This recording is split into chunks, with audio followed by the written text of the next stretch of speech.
तीन राहगीर रास्ते पर एक पेड़ के नीचे मिले। तीनों लंबी यात्रा पर निकले थे।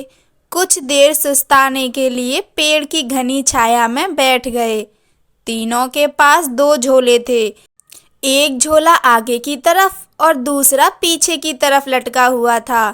तीनों एक साथ बैठे और यहाँ वहाँ की बातें करने लगे, जैसे कौन कहाँ से आया, कहाँ जाना है, कितनी दूरी है, घर में कौन कौन है। ऐसे कई सवाल जो अजनबी एक दूसरे के बारे में जानना चाहते हैं।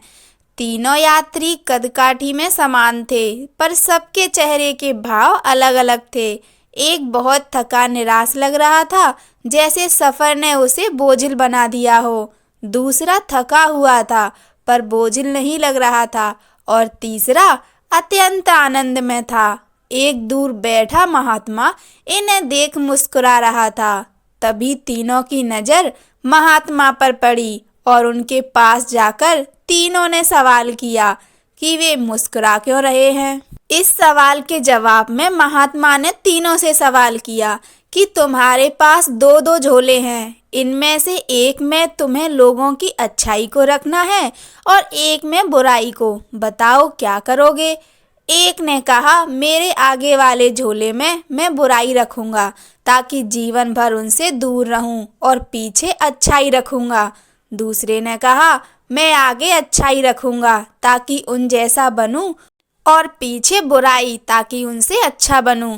तीसरे ने कहा, मैं आगे अच्छाई रखूंगा ताकि उनके साथ संतुष्ट रहूं और पीछे बुराई रखूंगा और पीछे के थैले में एक छेद कर दूंगा जिससे वो बुराई का बोझ कम होता रहे और अच्छा ही मेरे साथ रहे।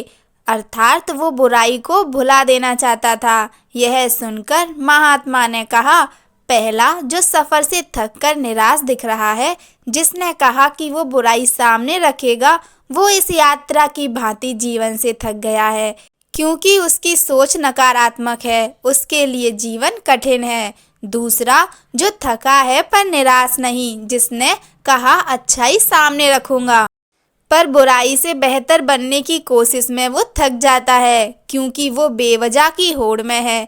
तीसरा जिसने कहा वो अच्छाई आगे रखता है और बुराई को पीछे रख उसे भुला देना चाहता है, वो संतुष्ट है और जीवन का आनंद ले रहा है। इसी तरह वो जीवन यात्रा में खुश है।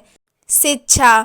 जीवन में जब तक व्यक्ति दूसरों में बुराई को ढूंढेगा, वो खुश नहीं रह सकता। जीवन भी एक यात्रा है जिसमें सकारात्मक सोच जीवन को खुशहाल बनाती है।